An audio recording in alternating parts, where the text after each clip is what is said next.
Shalom. Hey, Dylan, we can activate.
Shabbat Shalom. Shabbat Shalom. Did anybody see the sunset this evening? It was just spectacular. Even my son in New York City took some photographs in Manhattan. It was really just beautiful, a beautiful way to usher in Shabbat. And this Shabbat, as we do each year, we celebrate the legacy of Martin Luther King Jr. in words and in music. About the music, we asked the Cantor to say a few words about the combining of the American and Jewish traditions this evening. Absolutely. I just want to take a moment to recognize that tonight we're going to use melodies that we don't use any other time in the year and that are not necessarily from our tradition. That we're going to be singing, for example, Lift Every Voice and Sing, which is known as the Black National Anthem.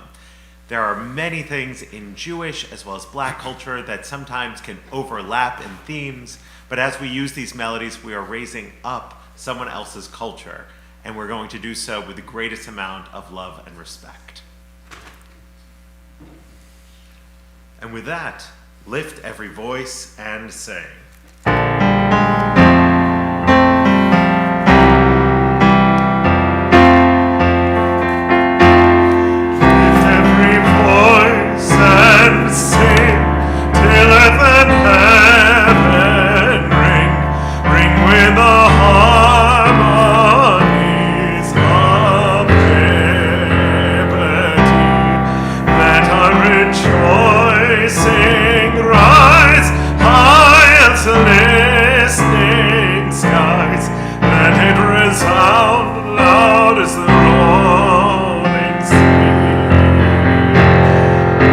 Sing a song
read responsively the opening reading on page 9.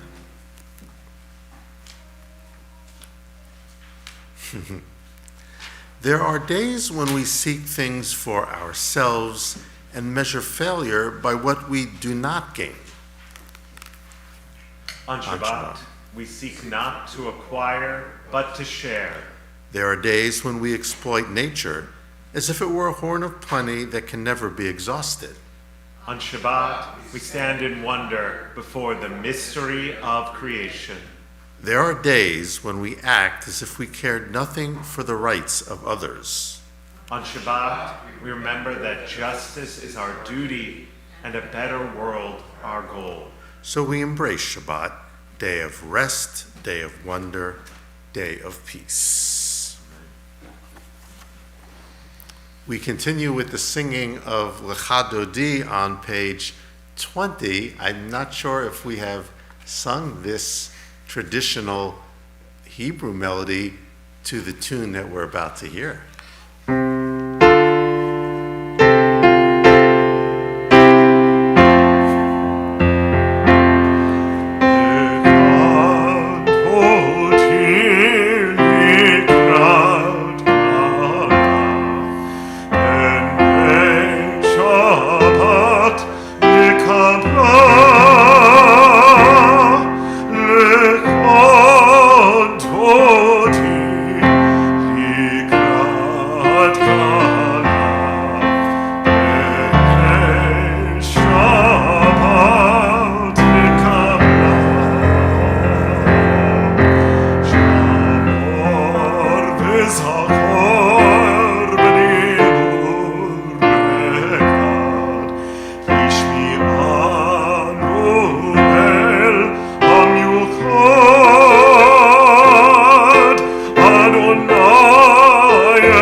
Shabbat.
No, we are not satisfied.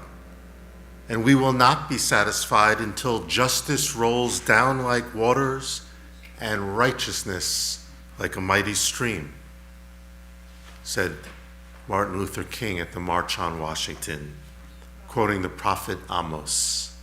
And he continued a moment later, quoting the prophet Isaiah, I have a dream that one day every valley shall be exalted, and every hill and mountain shall be made low. The rough places will be made plain, and the crooked places will be made straight. And the glory of the Lord shall be revealed, and all flesh shall see it together. Our call to worship, page 28. Call to worship, as well as our call to action.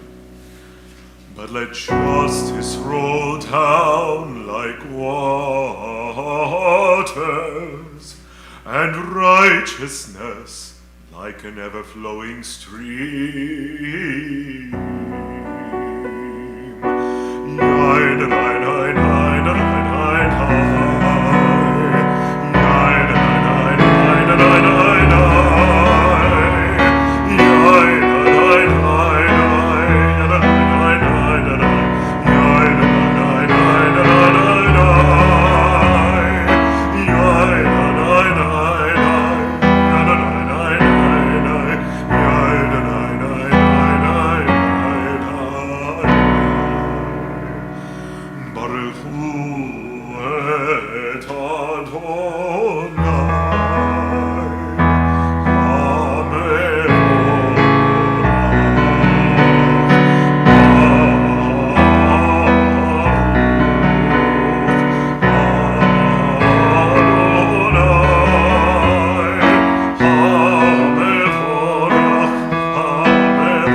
Please be seated.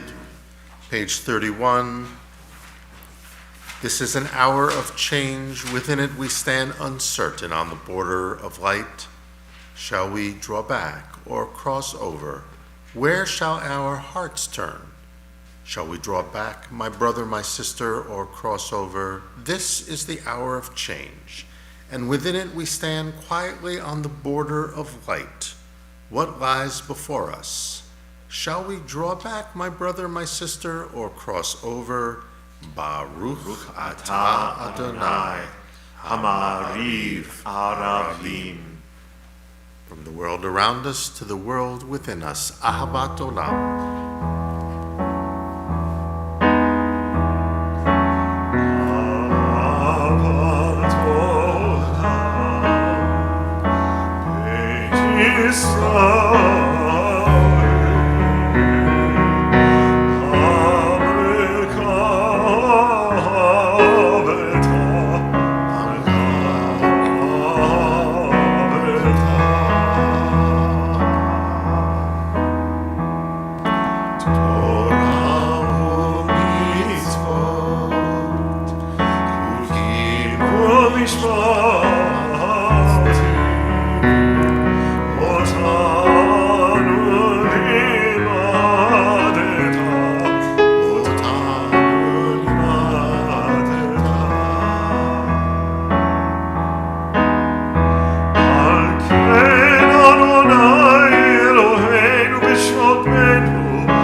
Let's join together in the Shema and the V'ahavta.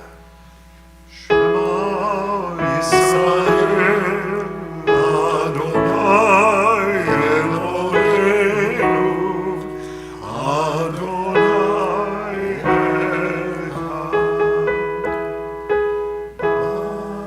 Baruch Shem Kevod Malchuto Le'olam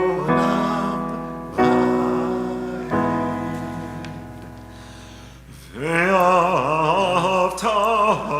et Adonai Elohecha bechol levacha ubechol nafshecha ubechol meodecha ve'hayu hademarim ha'ele asher Anochi mitzavecha hayom al levavecha vishinantam levanecha v'dibarta b'ham b'shivtecha b'beitecha u'b'lektecha b'derek u'shokmecha u'b'kumecha u'shatam leot al yadecha v'hayu letodafot b'einecha u'kshaftam al mezuzot beitecha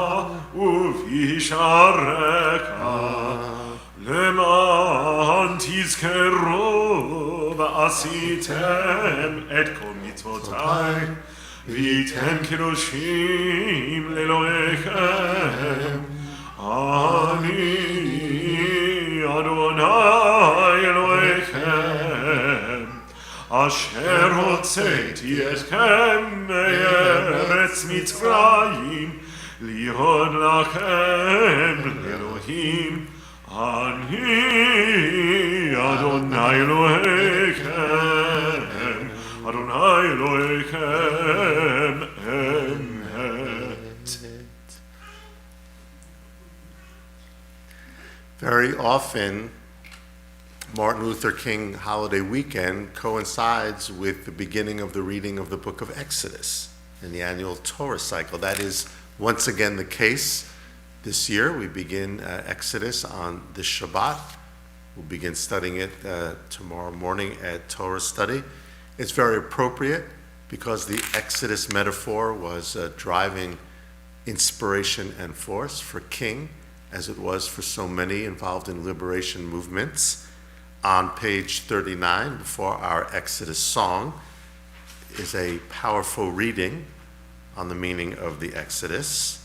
Standing on the parted shores of history, we still believe what we were taught before ever we stood at Sinai's foot, that wherever we go, it is eternally Egypt, that there is a better place, a promised land, that the winding way to that promise passes through the wilderness, that there is no way to get from here to there except by joining hands, marching together.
Page 42, grant, O God, that we lie down in peace and raise us up, our guardian, to life renewed.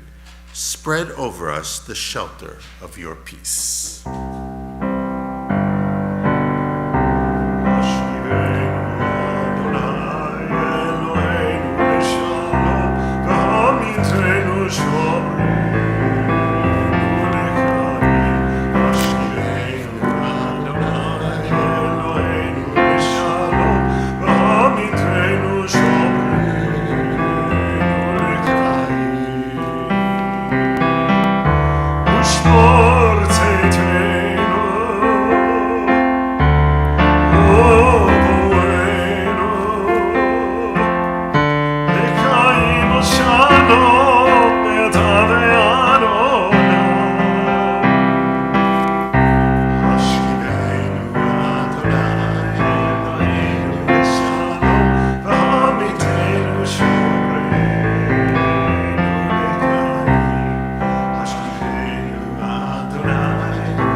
עלינו ועל כל עמו ישראל ועל ירושלים.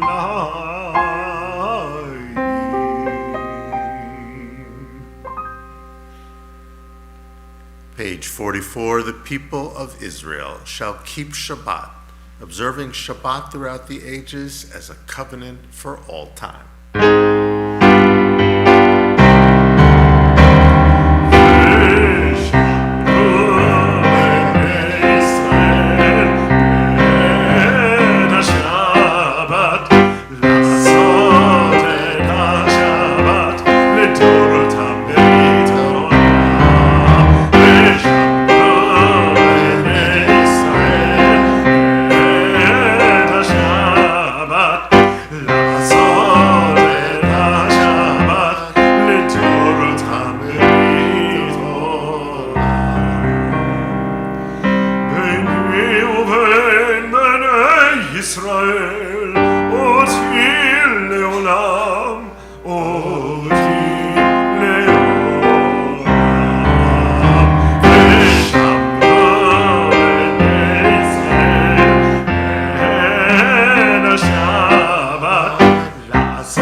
January 15th, his great friend and fellow activist and perhaps the leading social justice activist and thinker of his time, Abraham Joshua Heschel, was born on January 11th. So the same week we celebrate Martin Luther King and Abraham Joshua Heschel, I'll say more about that later, but our prayer book has many passages written by or inspired by Heschel, including the next short one we're about to read. Heschel had a way with words in the same way that Martin Luther King did. The difference was that English was Heschel's fourth language, after Yiddish, Polish, German, and then English. But he wrote on page 45, "We are a people in whom the past endures, in whom the present is inconceivable without moments gone by. The Exodus lasted a moment enduring forever. What happened once upon a time happens all the time." For the Tefillah Amidah prayer, page 46, we rise.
Please be seated. I think that both King and Heschel would have deeply appreciated the very unusual prayer that we read now on page 55. This prayer only appeared in this prayer book, but I discovered that it was actually written by a Reform rabbi named Mitchell Fisher many decades ago and was adapted for this prayer book. So there's a chance they may have seen the poem upon which this prayer on page 55 is written. Let's read this responsively by paragraph.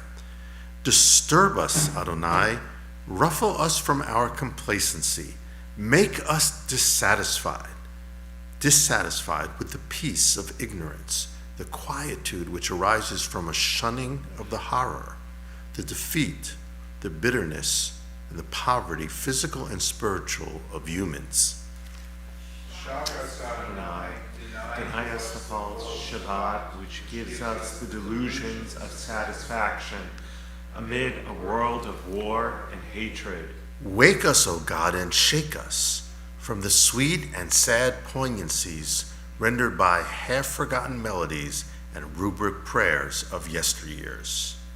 Make us know that the border of the sanctuary is not the border of living, and the walls of your temples are not shelters from the winds of truth, justice, and reality. Disturb us, O God, and vex us. Let not your Shabbat be a day of torpor and slumber.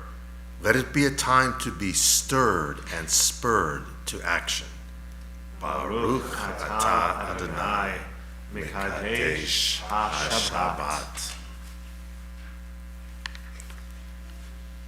We will end the Amidah section this evening with the singing of Grant Us Peace on page 61.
Most of you know that that beautiful piece was written by student Cantor Iris Carlin, and Iris tells me she often tunes into our service. So if you're listening right now, thank you as always for your gift, or when you do happen to hear this service.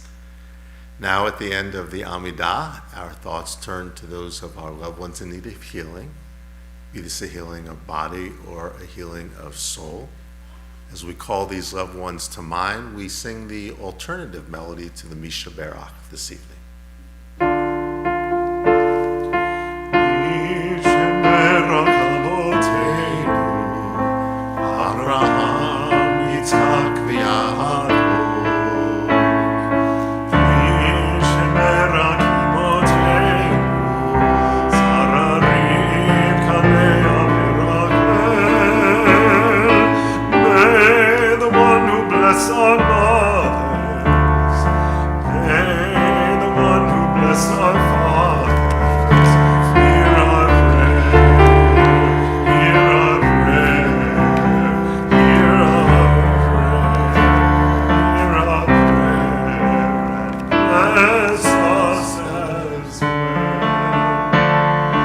Bless us with the power of your healing.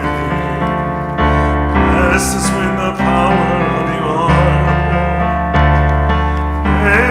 hearts be filled with understanding and strengthened by the power of your love. Yishme'er avotenu, Avraham, Yitzchak, Yaakov.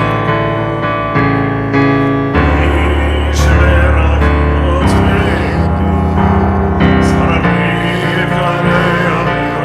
Rachel.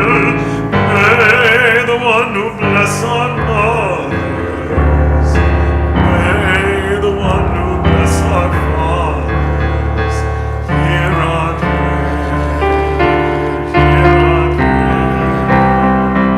hear our prayer, hear our prayer,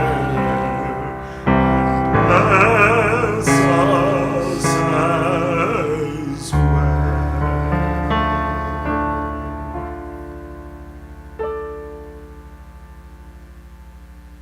So what would have happened if Moses had not stepped aside and seen the burning bush? Or what happens if Moses would have whipped out his iPhone, just taken a picture of it, and kept on walking? Instead, he veered off the path, and he stood in wonder at this, and it's only then that he heard the commanding voice. So what are we missing? And what light are we not seeing? We pause.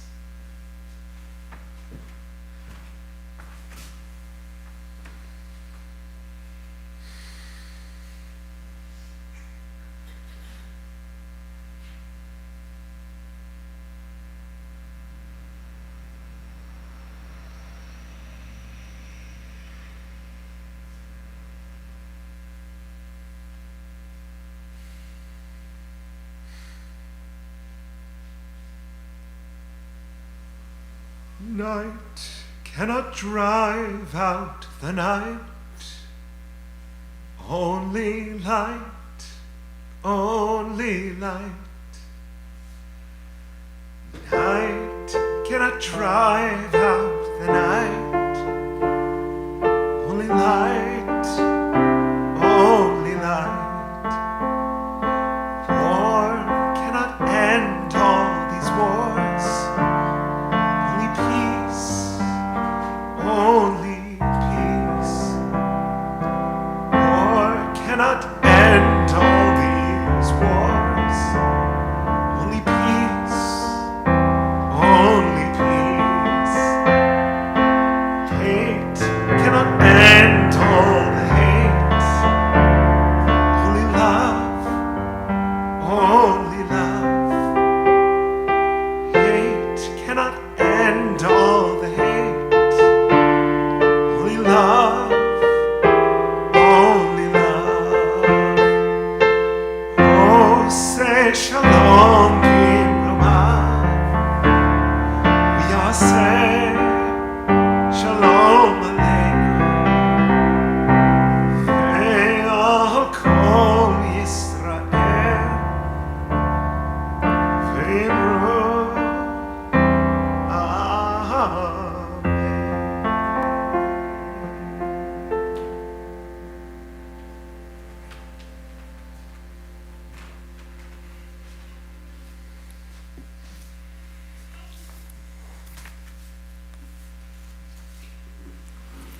Amen. 60 years ago tomorrow, on January 14th, 1963, two men met at a conference in Chicago. It was the National Conference on Religion and Race. The two men who met were Martin Luther King Jr. and Abraham Joshua Heschel. Earlier, King had heard Heschel give an impassioned talk on the prophets of ancient Israel. And Heschel had said memorably, half in jest, that it was harder today for a black man to cross the campus of certain colleges in the United States than for the Israelites to cross the Sea of Reeds. And when they met, Abraham Joshua Heschel said that he was about to be publishing a book on the prophets. That book, by the way, was published by the Jewish Publication Society. Actually, 11 days later. And the book was featured in the January 25th issue of Time magazine with a picture of Heschel, and it catapulted him and the meeting with King into the forefront of the American Jewish community. I wish I'd been at that conference and at the meeting of those two men. Taylor Branch, the historian, writes in an interview a few years ago that Abraham Joshua Heschel's book, The Prophets, had a deep influence on King.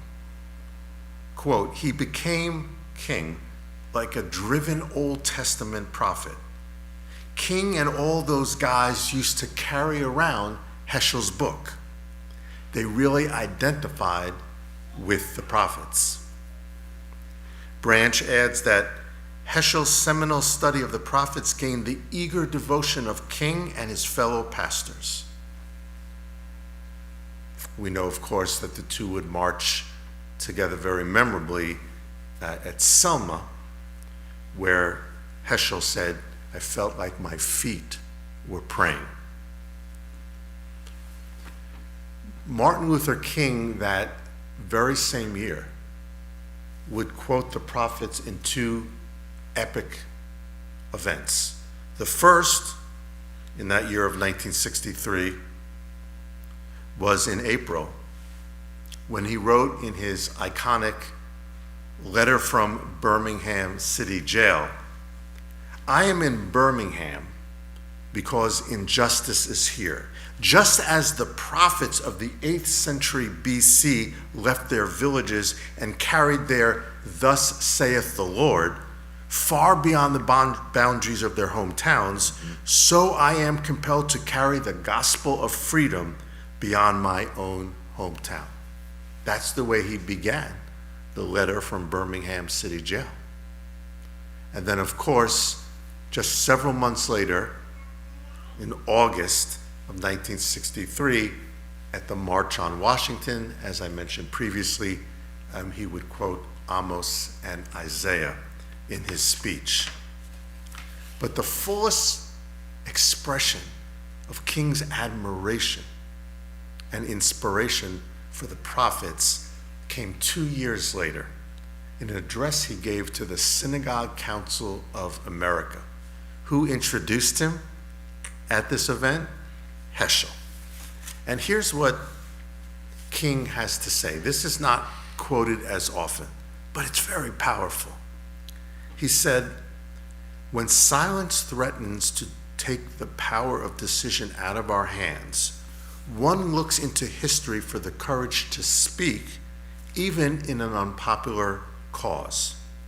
Looming as ethical giants are those extraordinary of men, the Hebrew prophets. They did not believe that conscience was only a still small voice. They believed that conscience thunders or it does not speak at all. They were articulate, passionate, and fearless, attacking injustice and corruption, whether the guilty be kings or their own unrepentant people. Without physical protection, scornful of risks evoked by their unpopular messages, they went among the people with no shield other than the truth." And this is the way King ended his speech that night. He said, "Today we particularly need the Hebrew prophets because they taught that to love God was to love justice. That each human being has an inescapable obligation to denounce evil where he sees it and to defy a ruler who commands him to break the covenant. The Hebrew prophets are needed today because decent people must be imbued with the courage to speak the truth, to realize that silence may temporarily preserve status or security, but to live with a lie is an affront to God. The Hebrew prophets are needed today because we need their flaming courage. We need them because the thunder of their fearless voices is the only sound stronger than the blast of bombs and the clamor of war. And finally, the night before he died, on April 4th, 1968, in Memphis. It was a stormy night. There were tornado warnings. Our heart goes out to that same part of the country because they were just afflicted by tornadoes that claimed close to a dozen lives so far. King was exhausted. He arrived late. It was raining intensely.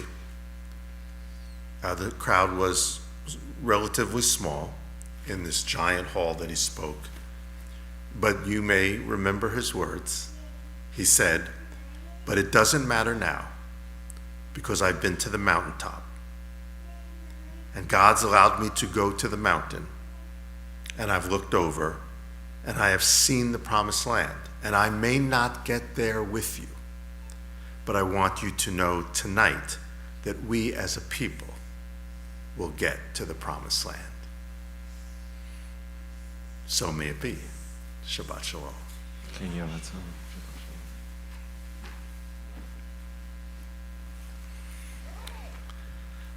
Would Liana like to come forward with her parents to open the ark tonight? Just for something different?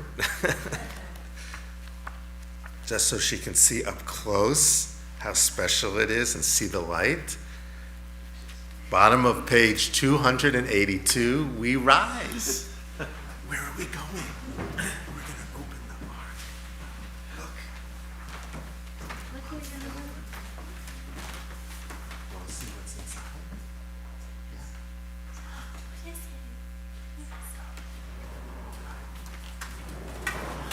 Aleinu l'shabeach l'adon hakol, l'atei kiruna liyotzeh b'reishit, shelo asanu kigoyei haratzot, velo samanu k'mishpekot ha'adama, shelo sam chalkenu kahem, v'gor aleinu k'kol ha'amonam. אנחנו קוראים ומשתחווים ומודים לפני מלך מלכי המלכים הקדוש ברוך הוא שהוא נוטה שמיים ויוצר הארץ ומושב יקרו בשמיים נמעם ושכינתו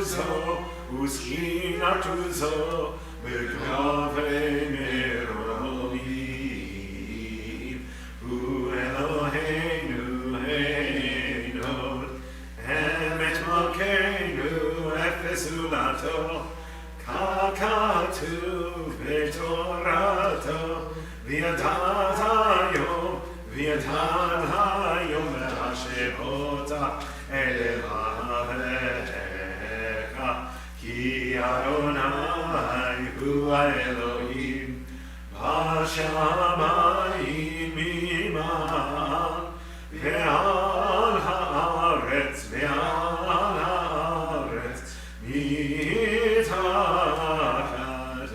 מתחתינו ונאמר והיה אדוני למלך על כל הארץ ביום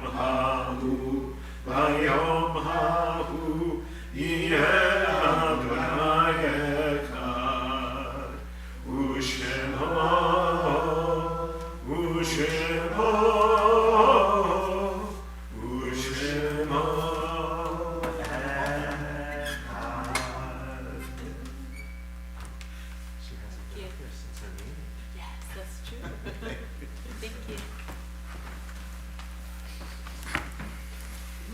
I said she hasn't been up on the bima since her naming.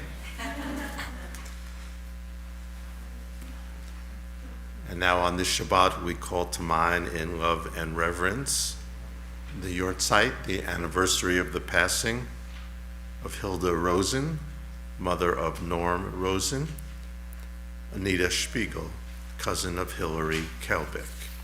For all those close to our hearts, for all those for whom there may be no one to say Kaddish, we join in the Kaddish prayer, page 294.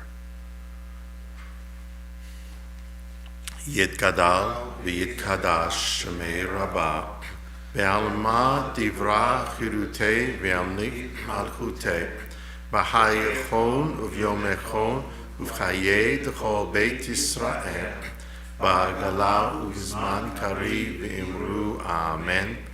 Yehi shmei Rabba mevorach le'olam u'lamei almaya Yitbarach v'yishtabach v'yitpa'ar v'yitroman say v'yitadar v'yitaleh v'yitalal shemei d'kudisha b'reichu le'ela mikol b'chata v'shirata tushbachata v'nechamata dam irban be'alma v'imru Amen. Yehi shma Rabba min Shammai v'chaim aleinu ve'al kol Yisrael v'imru Amen. Oseh shalom b'imromav shalom aleinu ve'al kol Yisrael v'imru Amen. May the source of peace send peace to all who mourn and comfort to all who are bereaved. Amen. Please be seated. The president of our congregation is in Florida this week. But hold on, Susan. I wanted to thank you for the sponsoring of the oneg this evening. I wanted to mention that at 7:30 this morning, I was at a Rotary breakfast talking about Martin Luther King and the prophets. And one of the persons whose name now escapes me says, "Oh, I know Susan Gray, and I have met you 3 times at the B'nai Mitzvah of your children and the Raskin family children as well." So, yes, that's correct. Wow. So thank you in advance for the oneg this evening. Now you can go. Torah study will take place tomorrow morning at 10 o'clock as we begin the book of Exodus. We will also be talking about Exodus and Heschel and King at our youth service Sunday morning at 9 o'clock a.m. as religious school takes place on Sunday. We conclude our service with the anthem, if you will, of the civil rights movement, "We Shall Overcome."